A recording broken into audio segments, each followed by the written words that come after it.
di kampung itu harus kasih tahu Pak Joni Plate tuh, teman satu rumah tuh.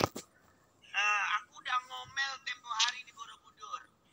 Pak Menteri, ini bagaimana? Di Papua susah, di rumahku susah. Nah, kan satu rumah itu, tinggal telepon aja Bang. Buat diomelin sama Bu Susi. Baru pembukaan udah marah-marah, gimana sih ini? Tunggu dulu. Ya habis kalau hal-hal tidak selesai, ya kita mesti omelin toh. Tapi Orang Bu kita Susi, diomelin aja begini, apalagi kagak diomelin. Kita ampun deh.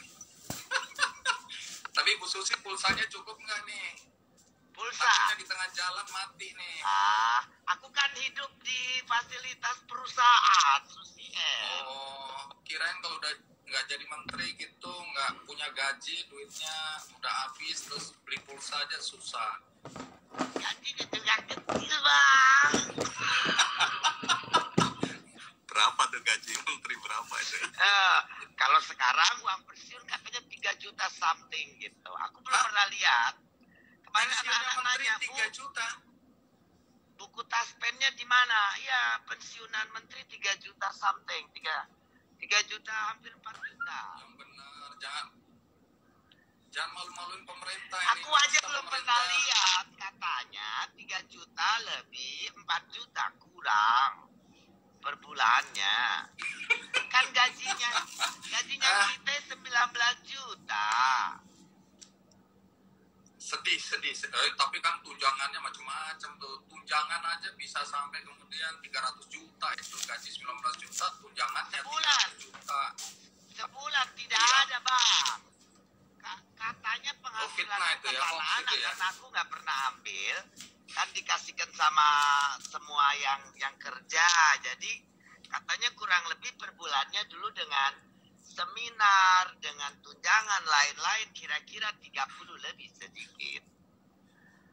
Oh, kalau gitu sama dengan gaji manajer bisnisnya Susi Air aja lebih gede. Jadi, oke, nanti menarik ini ya. Gaji menteri itu kecil, tapi semua orang berebut pengen jadi menteri. Kalau gaji presiden berapa tuh? Susi tahu nggak gaji presiden? Tidak tahu. Kalau tidak salah berapa? 30 lebih apa? Berapa? 60 saya tidak tahu.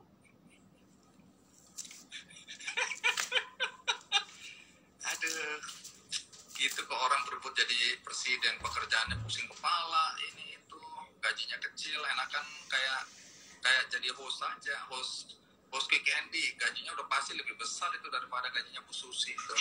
Jadi Bu Susi cuma gaya di jabatan aja ya. Jabatan aja gaya. Sekarang kan aku udah nggak punya jabatan apa-apa. Ya, aku jadi pegawainya Metro TV. Iya, waktu itu. Kita sama-sama kolega. Enggak, ini kompetitor. Satu rumah. Kompetitor apa acara? Enggak, kan berbeda harinya. Iya, tapi Kick Andy terancam ini. Yang aku suka lagi Bang Andi ada. Gimana? Kalau dibatalin nanti tapi orang nggak balik nonton Metro TV lagi, Bang. Ya itu makanya takutnya kalau ada Bu Susi, semua orang nonton Bu Susi, lah yang nonton Kick Andy siapa coba? Kan harinya beda. Kalau mereka kangen sama saya, ya biar harinya beda. Hari ini nggak ada Bu Susi, lumayan lah ada Kick Andy gitu. Tunggu. Jadi Kick Andy ini hanya cadangan gitu maksudnya, hari ini nggak ada Bu Susi, ya udahlah nonton Kick Andy. Jadi terkesan saya ini cuma ban serep gitu maksudnya Bu Susi. Ya, Pak. Ya aku kan baru, pede dikit boleh dong. Biar auranya tuh orang tapi pede kan gimana gitu. Udah, aku mulai emosi nih. Ini persaingan udah nggak nanti aku bilang kelihatannya. Sehabis nonton Susi Cek Ombak, tetap nonton Kick Andy karena Kick Andy sahabat Susi. Kalau tidak nonton sahabat Susi, ditenggelamkan. Nanti aku bikin itu iklan begitu. Nah, itu baru sedikit lega kita. Ya, Baru kita bisa lanjutkan dialog ini. kan Kalau kita tadi, kolega, Bang. iya, iya betul-betul juga ya. Nggak boleh berantem kita ya. Nggak boleh. Semua Oke. kawan. Semua kawan. Baik, Bu Susi, ini pertanyaannya udah 381 dan kita harus jawab semua. Jadi Ya nggak sekitar bisa lah, Bang. Kagak tidur saya. Besok ada shooting Susi cek ombak, saya ketiduran nanti. Wih, sombong. Yang punya program baru sombong. Kenapa tidak? Oke, jadi kita mulai dengan ini pertanyaannya banyak banget ini. Tapi semua orang tentu ingin tahu. Ini semua rata-rata bertanya, Bu Susi setelah tidak jadi menteri ya, apa yang Bu Susi lakukan? Apa kegiatannya? Nah itu dulu deh. Yang saya lakukan, pertama ya pulang ke kampung, beres-beres rumah. Karena kan 5 tahun rumah ditinggal.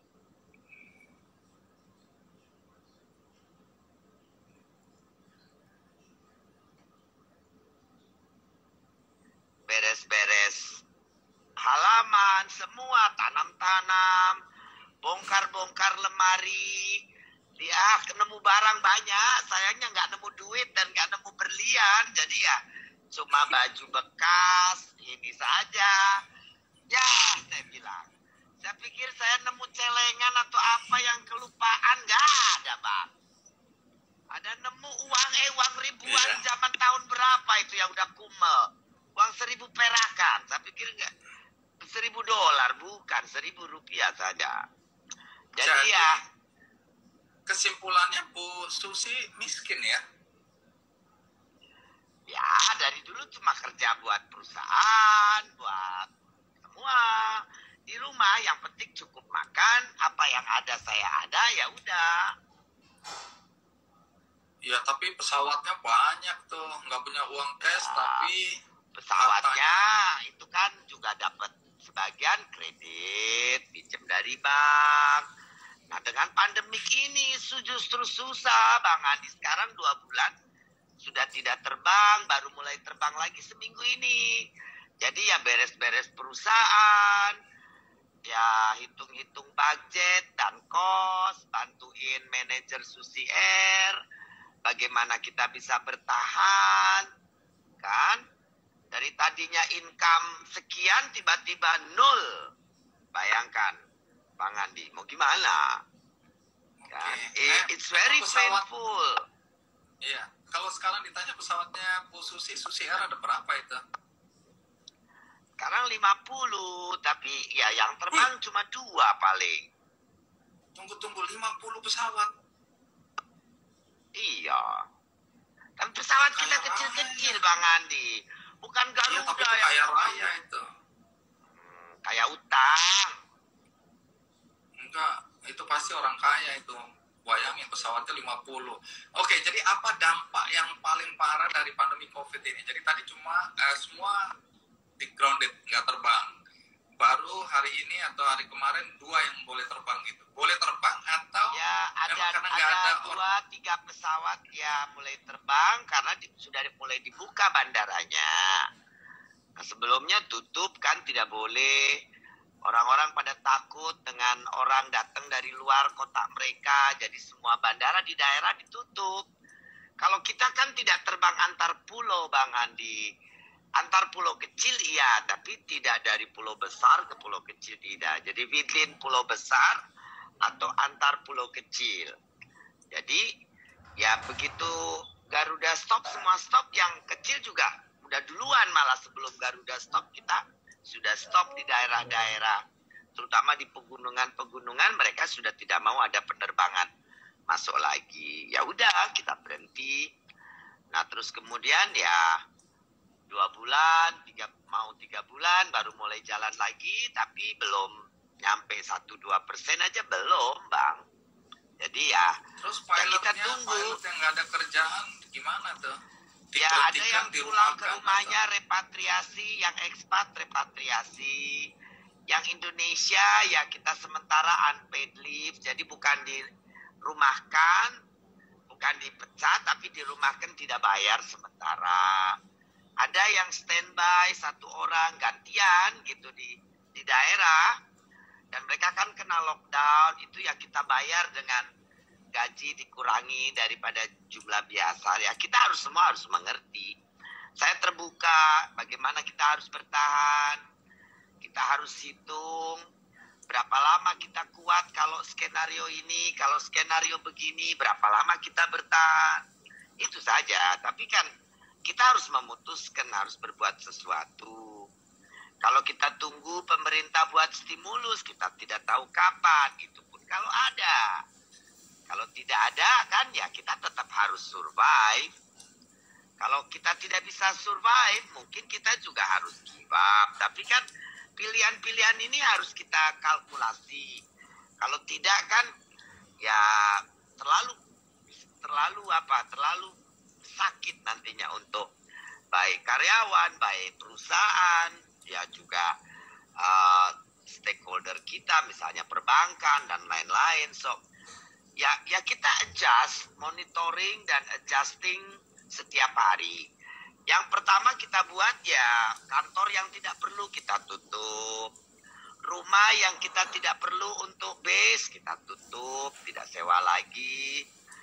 Ya menghemat hari-hari, lalu sambil cari skenario baru, pikir apa, kegiatan apa gitu loh.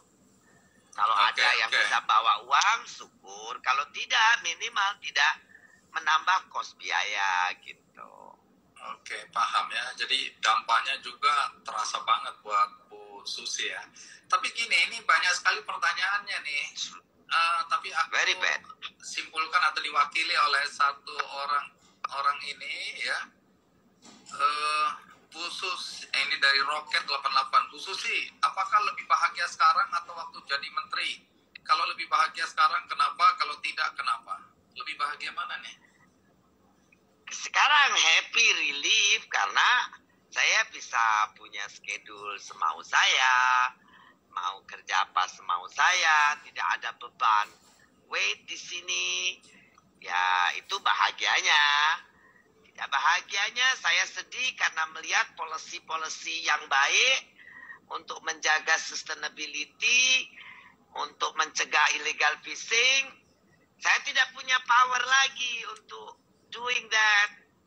Ya untuk orang seperti saya yang dari sononya udah peduli dengan laut, peduli dengan ekosistem, peduli dengan lingkungan, ya sakit sininya Bang. Ya itu saja sih. Persisnya sakitnya karena apa? Persisnya sakitnya karena apa? Apa kebijakan yang kemudian sekarang membuat sakit tidak ada ini? Ya karena kebijakan yang mengenai sustainability dan kedaulatan sumber daya laut kita tuh tidak diteruskan. Padahal from anything that you need to know, to do, ini kan laut ini renewable resources. Renewable resources itu kalau kita lakukan restriction, limitation, itu akibatnya hanya akan lebih produktif, Bang. Bukan akan tidak produktif. Nah, tapi persoalannya kalau kita mau ekstraktif seperti lobster, masa kita jual bibit sih, Bang? Ekonomi di mana sih? Otak saya tidak habis pikir terbalik-balik gitu loh, Bang. Dulu orang bilang Menteri Susi gila, logikanya terbalik-balik. Saya pikir saya tidak terbalik. Logika saya sudah benar. Saya ikuti itu perdebatan soal bibit lobster itu. Ada yang bilang kemarin katanya dibilang, ya kita harus ekspor supaya kita bisa belajar budidaya. Netizen tanya sama saya, Bu, logikanya di mana, Bu? Jadi lobsternya suruh ke sana belajar, nanti pulang suruh ngajarin nelayan. Katanya bagaimana cara membesarkan lobster saya ini secara baik gitu. Lobsternya nanti pulang ngajarin nelayan bagaimana membesarkan dia gitu loh. Lobsternya nanti pintar omong. Jangan emosi gitu dong. Enggak, itu asli, Bang. Aku nggak emosi, aku malah mau ketawa loh, Bang. Tapi kan tidak boleh ketawain hal begini kan. Tapi baca pertanyaan netizen itu gua mau kek gitu bener bang. Oke, ini kalau diteruskan panjang ini. Nanti teman-teman lain yang nggak ngikutin urusan ekspor bibit lobster ini bingung. Tapi intinya Bu Susi kecewa lah ya. Apa yang dulu dirancang, dibuat aturannya. Karena Bu Susi kan dianggap orang laut memang. Dari dulu memang bisnisnya urusan beginian gitu. Jadi lebih ngerti bahkan mafia-mafianya. Nah ini nyambung dengan pertanyaan dari Siska Papua nih. Ada yang bilang beberapa menteri tidak suka sama Bu Susi karena kepentingan mereka banyak yang terganggu karena kebijakan yang Bu Susi yang pro rakyat mengganggu bisnis beberapa menteri waktu itu. Benar nggak itu? Banyak menteri yang nggak suka sama Bu Susi saya sih karena nggak tahu yang sebenarnya di belakang saya, tapi setahu saya kalau kita ketemu happy saja tuh, ketawa saja tuh. dari mana ini Siska Papua dapat kabar katanya menteri nggak suka katanya karena kepentingan mereka terganggu. Tapi katanya menteri itu kan jabatan politis bang, jadi isinya politisi. Kalau politisi itu katanya pintar to show what not to show gitu loh. Iya, dalam itu. Tapi kalau bahasanya siapa tadi, saya baru ngomong sama Hotman tadi, wawancara dia, saya ini nggak bisa jadi politisi, Bu Menteri, katanya. Kenapa? Saya bilang, karena saya tidak bisa jadi orang hipokrit, katanya gitu. Wow. Ya, kalau hipokrit kan nggak bisa lihat, karena ya what it show, it doesn't mean what it doesn't seem. Gitu kan? Oke, jadi banyak itu singkatnya munafik lah itu ya. Ya, tapi saya tidak peduli lah. Yang saya kalau mereka ketawa ya saya ketawa. Saya ini orang easy going saja. Tunggu. Tapi sepengetahuan Bu Susi emang banyak menteri yang punya bisnis sampingan gitu yang akhirnya konflik enggak lah. Ya, kalau secara resmi enggak lah. Secara resmi yang tidak resmi ya tidak tahu. Nah, kalau Bu Susi, kalau dia bilang Bu Susi juga konflik kepentingan tuh. Dia menteri perikanan tapi bisnisnya juga perikanan. Jangan-jangan dia banyak bantu bisnisnya sendiri tuh. Ya tidak, karena bisnis saya udah berhenti sebelum saya jadi menteri, Bang. Bisnis perikanan saya udah selesai karena tidak ada ikan lagi. Pabrik saya itu sudah berhenti tahun 2001. Karena pemerintah Indonesia mengizinkan kapal asing masuk Indonesia untuk tangkap ikan. Apa yang salah? Dulu saya tidak tahu, ikannya habis tiba-tiba hilang. Nah tahun 2004 saya punya pesawat, saya lihat-lihat, oh di tengah laut banyak kapal besar. 2005 saya mulai teriak tentang illegal fishing. Kalau ada yang punya clippings suara pembaharuan, Kompas tahun 2005, saya sudah lawan illegal fishing, Bang. Tapi begitu jadi menteri, orang lupa bahwa saya ini dulu anti illegal fishing. Untuk sebentar mereka cuma begitu saya mulai hajar, si Susi ini memang serius. Iya, dari dulu. Tapi tunggu dulu. Ada yang bilang, ini bukan pertanyaan, ini yang saya dengar ya. Jadi ini nggak ada di pertanyaan, tapi teringat. Ada yang bilang Bu Susi itu sebenarnya diminta presiden nakut-nakutin aja. 1, 2, tung, tenggelamkan. Keterusan semua ditenggelamkan. Kebablasan. Apa betul itu? Ya, lawang yang nyuri masih ada. Kalau cuma 1, 2 yang curi ya tidak apa-apa. Kalau mereka curi terus ya kita tenggelamin aja. Dan itu kan buat rumpon. Pengadilan yang sangat adil. Dan itu kan bukan putusan saya. Putusan pengadilan. Nah, tapi saya menenggelamkan kapal itu setelah ingkrah. Yang bikin ingkrah itu kan pengadilan. Tapi banyak yang protes kan, dan kemudian diubah kebijakannya karena menenggelamkan itu kan nggak produktif. Lebih baik disita, ya setelah inkrah tadi disita, dikasih ke nelayan supaya bisa dipakai. Masa ditenggelamkan? Nelayan mana, Bang Andi? Itu Ya, kalau kapal operasi, Vietnam itu pukat troll, ditarik 2 kapal. Kan kita tidak boleh troll, habis Laut Natuna nanti. yang segala macam jenis biota laut habis itu ya. Ya, dan Kalau- operasionalnya juga mahal. Mereka pakai kapal segede gitu karena dari Vietnam nyolong jauh ke kita. Yang dari Cina juga nyolong jauh sampai Arafuru, Papua sana. Kapalnya harus besar. Lah kalau kita atur 200 GT ya cukup. Karena kalau 200 GT itu tangkap bisa bawa dari Papua 140 ton. Kalau 140 ton dibagi ongkos cuma jatuh 3.000, 4.000 perak. Siapa bilang tidak ekonomis? Kan? Itu aja. Oke, ya kita ini karena waktunya sempit kita lompat-lompat dikit, tapi paling tidak mendapatkan perspektif dari sudut pandang seorang Susi Pujiastuti tentang kebijakan-kebijakan yang terakhir. Tapi ada yang nanya tadi tuh, Bu Susi, kalau Ya. diminta, ini kan isu reshuffle masih ada nih. Kalau tiba-tiba Pak Jokowi minta kembali jadi menteri, mau nggak tuh?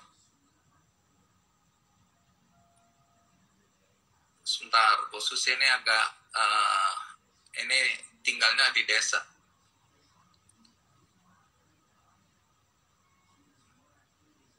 Ya, Pak Tunggu, Joni Bu Plate Susi ulang. diprotes. Tadi suaranya putus. Ya kalau Ulang. menteri kan Kalau sudah lengkap diminta jadi semua. menteri.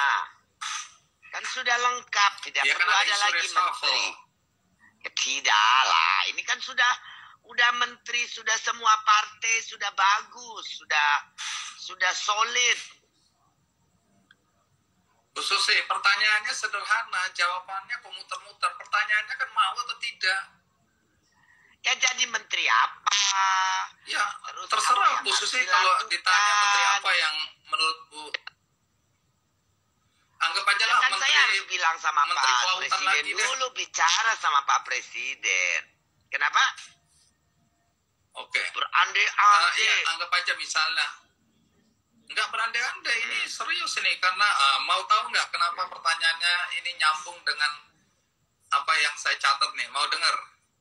Berdasarkan hasil survei tokoh kesukaan paling tinggi, yakni mantan Menteri Kelautan dan Perikanan Susi Pujiastuti. Ini kedai kopi nih yang melakukan Ya, riset kedai kopi. sekaligus FGD. Nah, tahu nggak? Ini saya mungkin banyak teman-teman di sini nih yang jumlahnya sekarang sudah sampai 4.321. Nah, ini Ibu Susi itu menduduki peringkat tertinggi. Jadi Ibu Susi jangan komentar dulu ya, saya mau baca dulu ya. Bu Susi Pujiastuti itu poinnya 24,6% ya, tingkat tanda kutip kesukaan ya. Jadi orang suka sama Bu Susi nih itu 24,6%. Kemudian diikuti peringkat kedua Gubernur DKI Anies Baswedan 20,1%.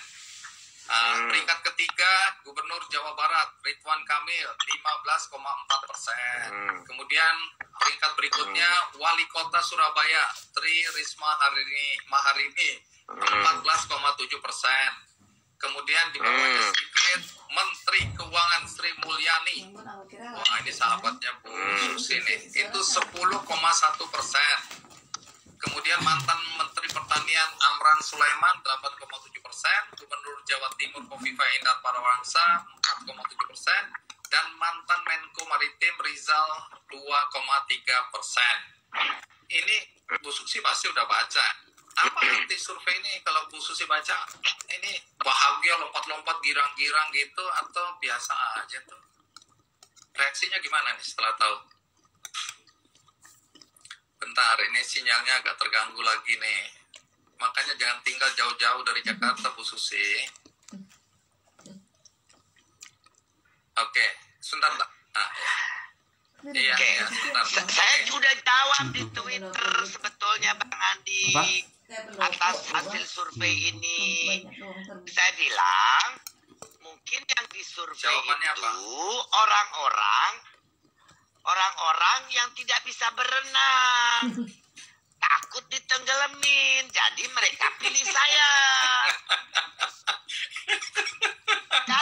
Kalau yang disurveinya marinir atau orang-orang atlet renang. Ayo, Nggak pasti takut jawaban tenggelam. beda.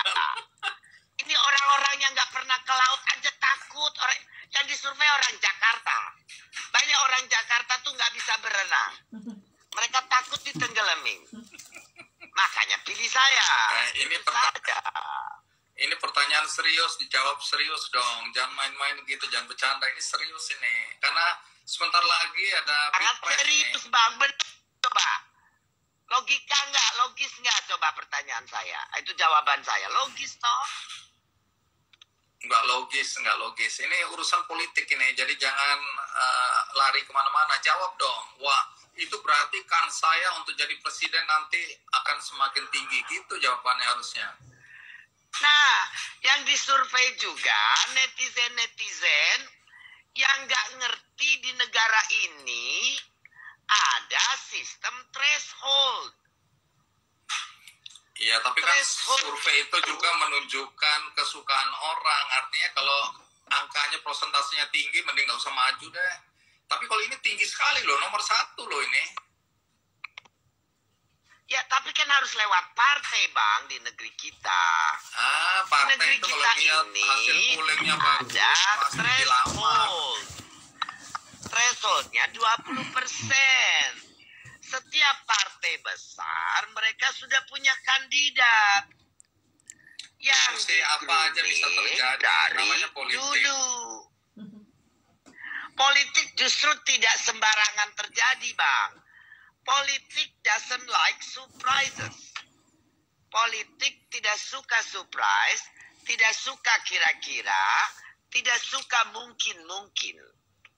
Politik Inilah. itu adalah Diskusi, kepentingan. lihat di DKI aja kan kita kaget-kaget lihat tiba-tiba ada calon yang nggak diprediksi, tiba-tiba muncul, bisa terjadi itu. Jadi kalau menurut aku satu hari, kalau sekarang gini deh, kalau ada partai melamar untuk kemudian mencalonkan Bu Susi jadi presiden, mau atau tidak? Jangan muter-muter jawabnya.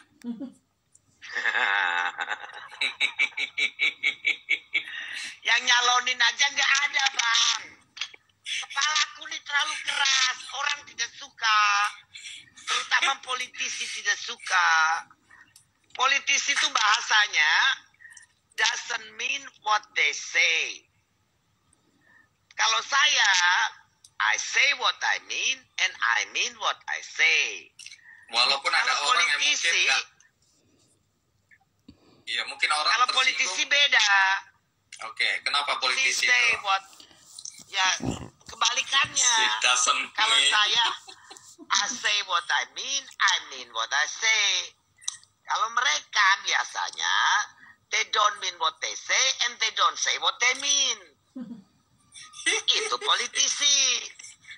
Yang dimaksud tidak pernah diomongin, yang tidak dimaksud itu yang dia omongin. Diomongin.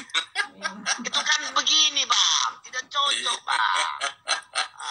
Oke, Ya, jadi bisa ini bersyukur ya, kita sedikit keluar dari hal-hal yang serius ya. Ini ini pertanyaannya sebenarnya males nih ditanyakan, tapi aku pengen tahu juga ini dari Ratmi Serdang. Tato pertama umur berapa? Dulu kenapa pakai tato? Perempuan pakai tato itu gimana gitu ya? Apakah orang tua, suami, anak nggak keberatan? Jadi ditato tuh umur berapa itu?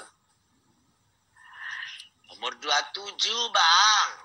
Apa yang membuat Bu Susi terpikir untuk ditato? Itu kan sudah terlalu dewasa banget gitu loh, kecuali remaja Ya. boleh lah. Ya. Itu kan zaman apa ya, girls night out gitu kan. Oh jadi nggak sadar waktu itu lagi mabok gitu? Ya sadar ya. Ya cuma satu, tidak ada tato pertama ya, cuma satu. Bagaimana kita Kalau tahu mau tatonya dibuang cuma ya satu? susah. Cuma Oh, ini satu. serius ini? Ya, yang Orang kita lihat pikir kan di kira-kira. kaki. Yang di kaki, oke, Orang semua kita orang ini tahu. suka sekali berhalu-halu, berhalusinasi. Enggak, ini pertanyaan sederhana sekali. Dari mana kita tahu bahwa tatonya cuma yang di kaki? Dari mana coba? I mean what I say and I say what I mean. Tuh. Jadi percaya aja lah ya. membuktikan. Selama Jadi saya tidak gimana jadi ini? politisi, Bang Andi harus percaya saya. Gitu loh. Oke. Jadi maksudnya politisi nggak bisa dipercaya ya? Ini